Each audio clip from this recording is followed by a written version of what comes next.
The fallout from U.S. foreign policy sanctions in the Middle East has caused collateral damage for civilians. We have heard that 500,000 children have died. Is the price worth it?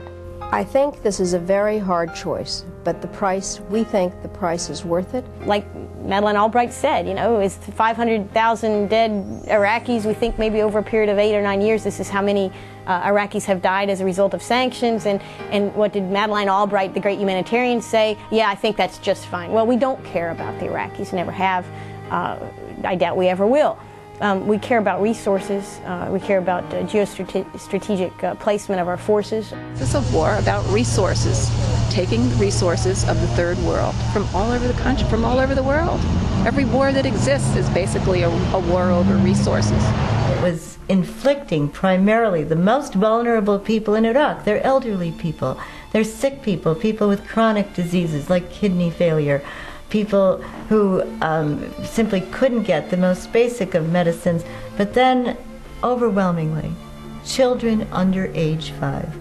Hey, welcome back. Our guest tonight is Barbara Ann Steegmuller. Before we get back to her, we have a reminder for you to get to our website at matrixnewsnetwork.com. Listen, for $6.95 a month, you can get a subscription to over 100 archived shows and so many special documentaries. And we're really counting on you because your subscriptions help keep us on the air. So check it out at matrixnewsnetwork.com.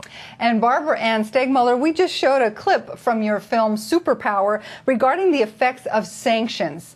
It's a terrible thing that we do, these sanctions. What do you think is going to happen with North Korea now that all this saber rattling has gone on again? Well, as far as sanctions are concerned, we have to really look back on the history of how it developed. Economic sanctions are becoming rapidly one of the major tools of international governance on post-Cold War era. Historically, the UN Security Council was empowered under Article 16 of the UN Charter to use economic measures to address the threats of aggression and breaches of peace.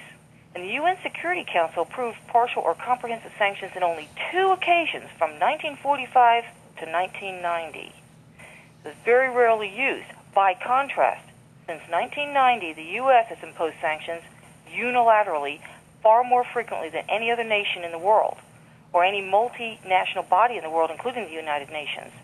And although it may be effective, you have to be careful how it's used. More than 2/3 of the 60-plus sanction cases since 1945 were initiated and maintained by the United States, and 3/4 of these cases involved unilateral U.S. action without significant participation by other countries.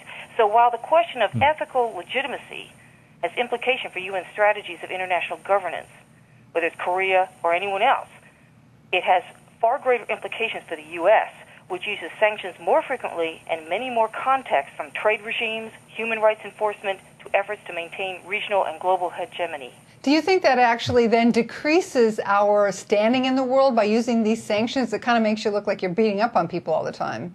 Well, you really wonder if it imposes on our own security.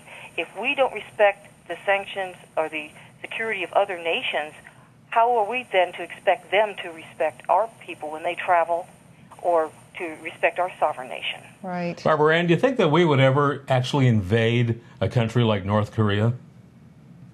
No, we invaded South Korea. Would we invade? What do you think about North Korea? That's a whole different can of worms in South Korea.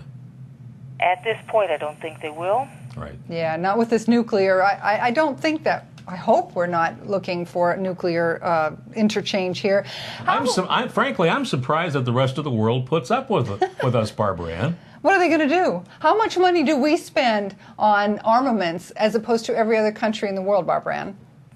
We spend about 2/3 to what everybody else spends. Yeah, so what one country spends is 2/3 of what everybody else altogether spends. So who's going to beat up on us? Sure. Now, how has the media helped reinforce? So how is the media? On official, if you look at the National Estimates Report annually, we have officially 727 military bases around the world. If you look at the Pentagon website, it's 820.